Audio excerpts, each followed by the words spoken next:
사도행전 16장 1절에서 15절을 통해서 성령이 말씀을 전하게 못하게 하시거늘 이라는 제목으로 은혜를 나누겠습니다.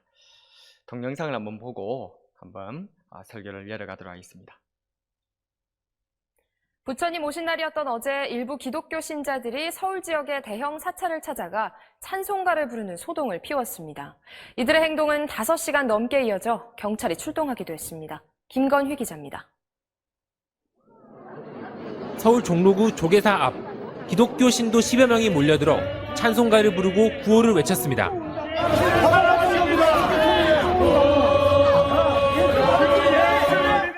이들은 하나님 뜻을 전파하기 위해 왔다고 했습니다. 이들을 사랑하기 때문에 이들이 알고 깨달으라고 같이 천국에 가야 하기 때문에 그게 하나님의 뜻이기 때문에. 조계사 관계자들이 말려도 소용없었고 한때 양측의 몸싸움이 벌어지기도 했습니다.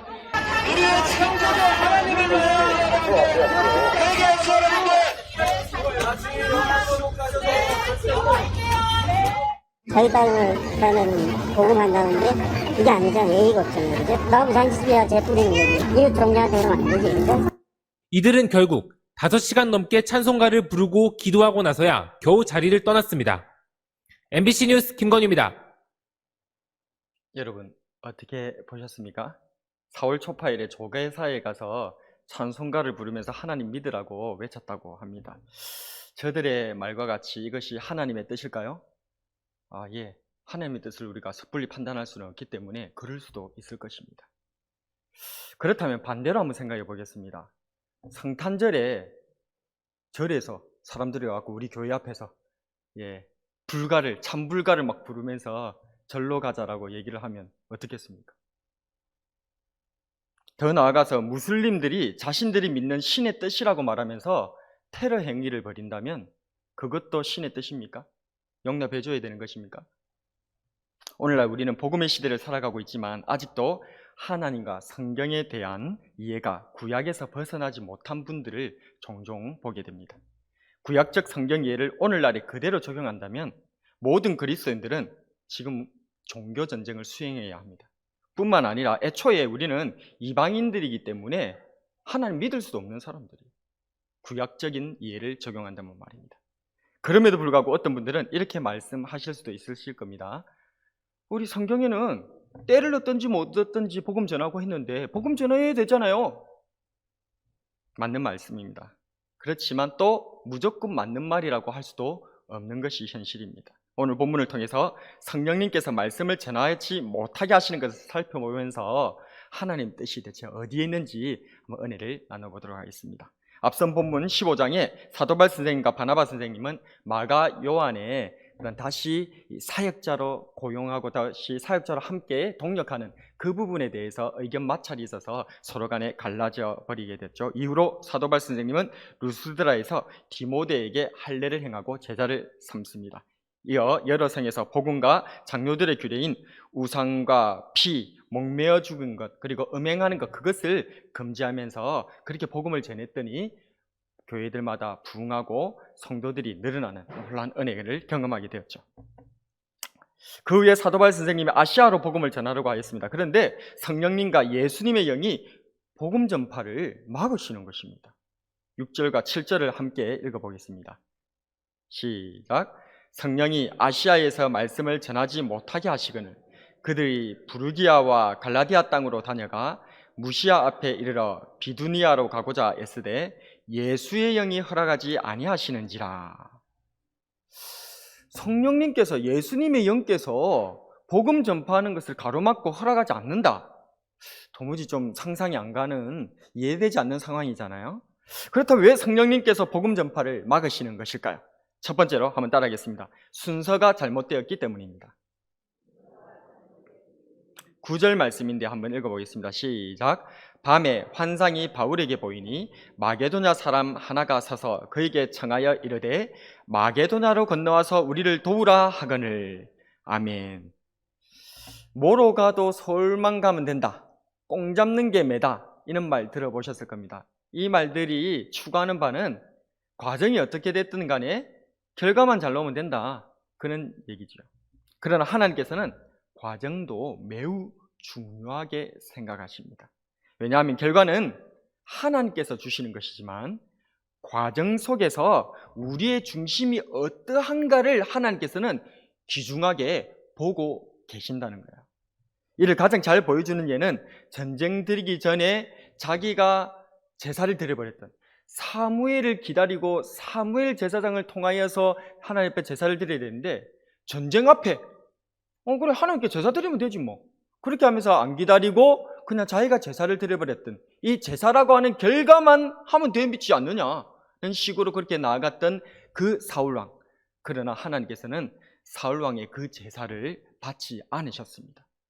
제사, 예배, 우리 신앙에서 제사와 예배보다 더 중요한 게 뭐 있겠습니까? 그런데도 불구하고 하나님께서는 그것 안 받으시겠다는 거예요. 왜요? 순서가 잘못됐다는 겁니다. 하나님께서는 우리에게 순서, 모든 것의 절차를 굉장히 중요하게 생각하십니다. 그 안에 하나님의 순종, 하나님의 말씀을 어떻게 귀중히 여기는가, 하나님을 존중히 여기고 있는가를 하나님께서는 그 중심을 달아보시기 때문에 그랬던 것입니다. 이와 비슷한 일이 또 예가 있습니다. 베레스 우사 사건입니다. 사무엘하야에 보게 되어지면 이 우사라고 하는 이 사람이 하나님의 언약궤가 이 술에서 펄쩍 뛰면서 서가 놀라서 펄쩍 뛰면서 이 하나님 언약궤가 땅에 떨어지려고 할 때 그것을 받으려고 하나님의 언약궤가 땅에 떨어지면 안 되니까 자기가 그렇게 받았는데 하나님께서 그 우사를 쳐서 즉사한 사건입니다. 우사가 잘못했습니까? 하나님의 언약궤를 그렇게 땅에 떨어지도록 그럼 놔둬야 되는 겁니까? 아니죠. 우사는 하나님 앞에 그 언약궤가 떨어지는 것, 그것을 방지하기 위해서 그는 나갔습니다. 그러나 하나님은 그것을 원하지 않았던 것입니다. 왜요? 순서가 잘못됐다는 겁니다. 하나님께서 원하신 방법이 있다는 겁니다.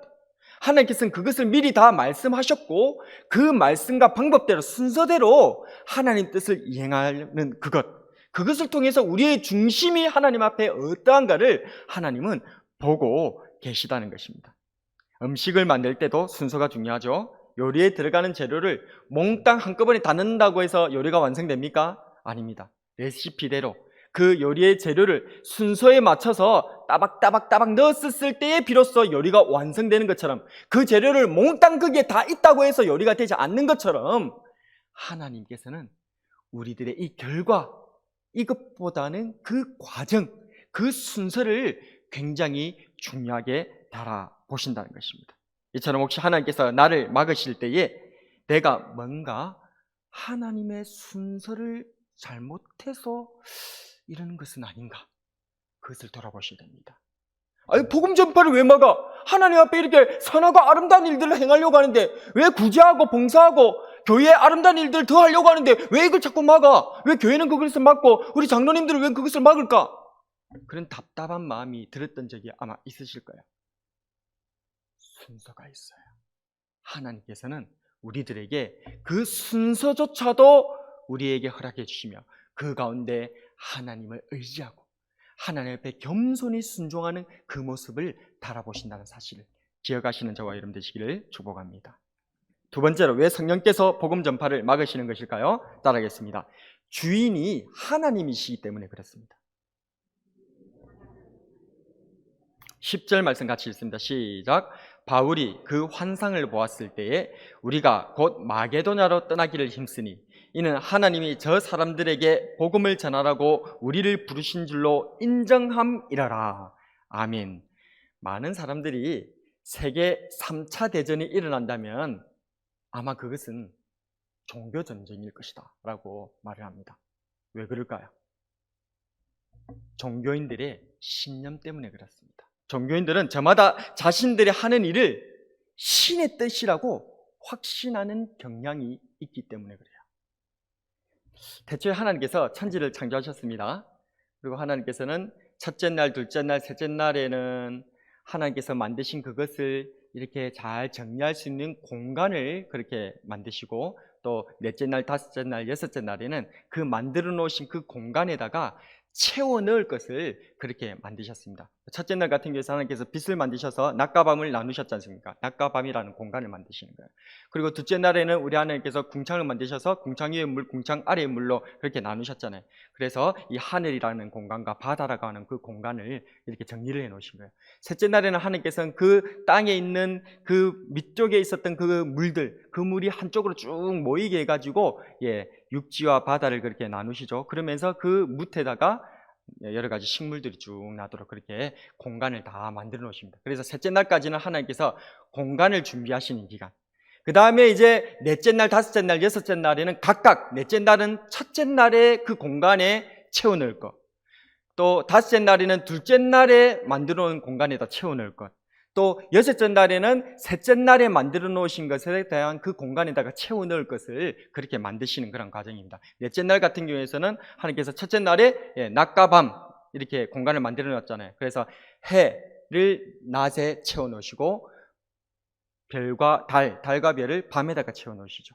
그 다음에 또 다섯째 날 같은 경우에서는 둘째 날에 하나님께서 궁창과 그리고 바다를 나누셨잖아요. 그래서 다섯째 날에 궁창에는 새, 그 다음에 바다에는 물고기 채워 넣으시죠. 그 다음에 또 여섯째 날 같은 경우에서는 셋째 날에 그 뭇을 드러나게 해가지고 그 뭇에다가 식물들이 자라도록 해놓으셨잖아요. 그 식물들을 먹고 살 수 있는 그 공간에다가 거기다가 짐승들을 하나님께서 만들어 놓으신 거예요. 그래서 여섯째 날까지 그렇게 완성이 됩니다.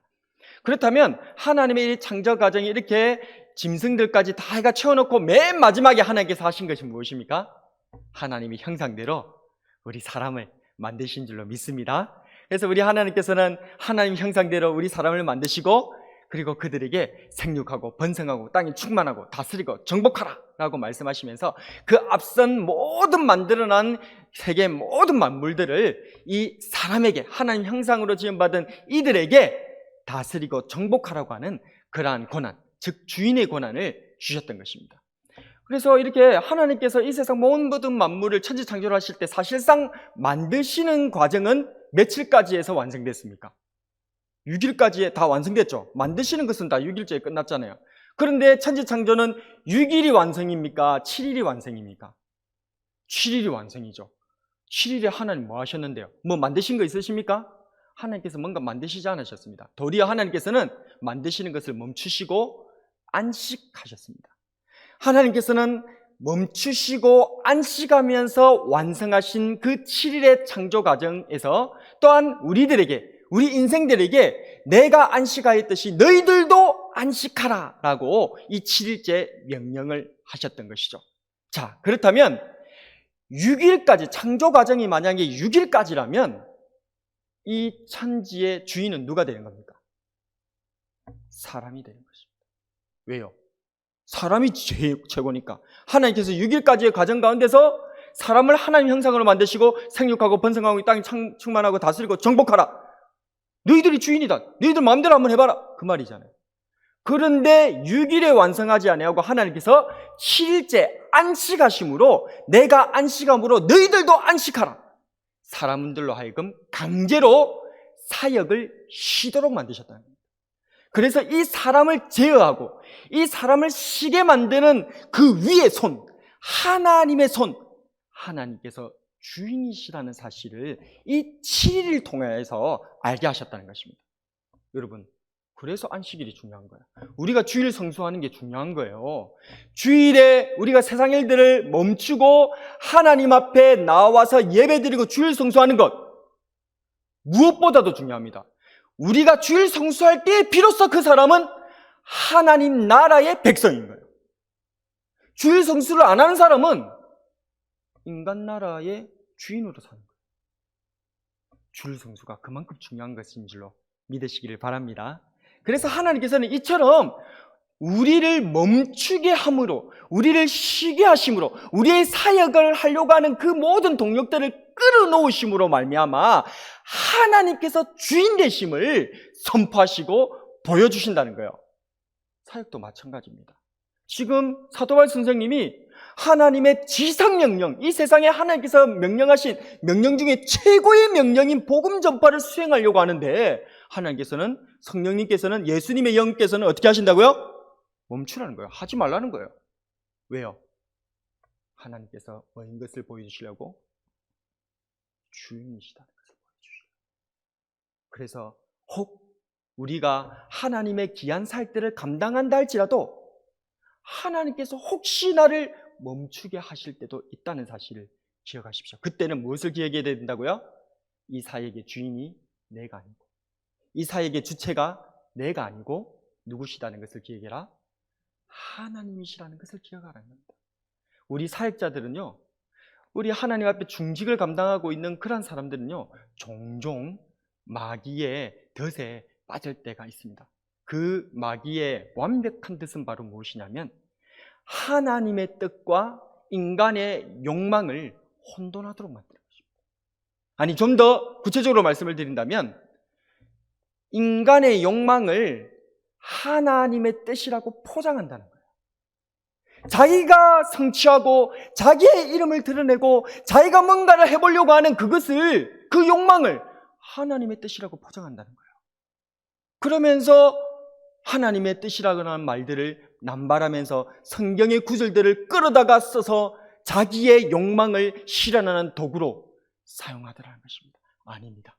오늘 우리 하나님께서는 지금 이 전도조차도, 복음 전파조차도 막으시는 모습을 통하여서 우리가 주인이 아니고 하나님께서 주인이시죠.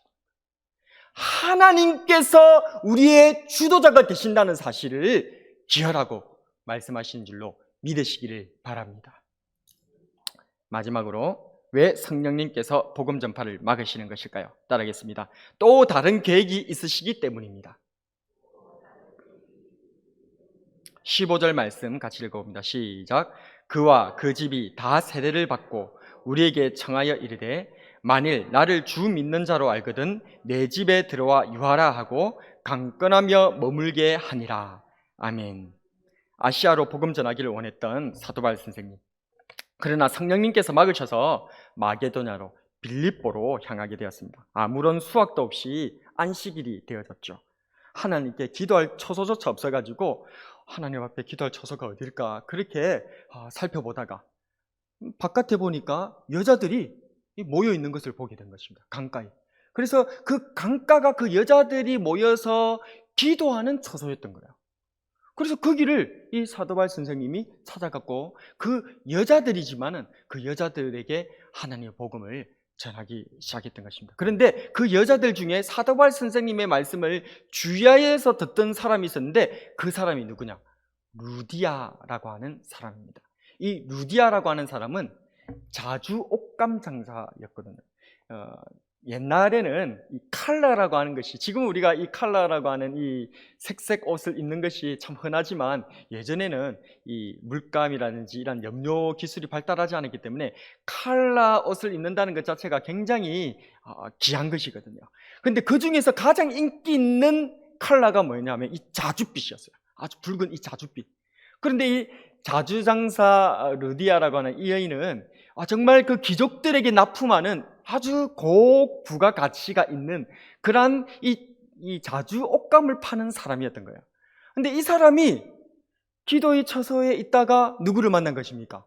하나님의 은혜와 뜻 가운데서 사도 바울 선생님을 만나게 되었고, 사도 바울 선생님의 복음 전파의 말씀을 주의 깊게 듣고 그 말씀을 받아들여서 자기뿐만 아니라 자기 온 가족이 사도 바울 선생님한테 세례를 받고, 뿐만 아니라 사도 바울 선생님을 청하여 자기 집에 모시고 복음 전하는 사역터로 자기 집을 오픈하고 개방한 겁니다. 그러면서 사도 바울 선생님이 이 빌립보에서 복음을 전할 수 있도록 강력하게 지지하고 도와줬던 인물로 이 루디아라고 하는 여인이 등장하는 겁니다. 이후에 보게 되지만 40절에 보게 되지만 이 사도 바울 선생님이 억울하게 그렇게 투옥됐다가 다시 이제 나오게 되어졌을 때에 이 루디아 집으로 돌아가게 되는데요. 근데 그 루디아 집에 형제들이 있었다라고 하는 그런 말이 나옵니다. 이 형제들이라고 말은 우리의 혈육의 형제를 얘기하는 것이 아니라 믿음의 형제를 얘기하는 거야.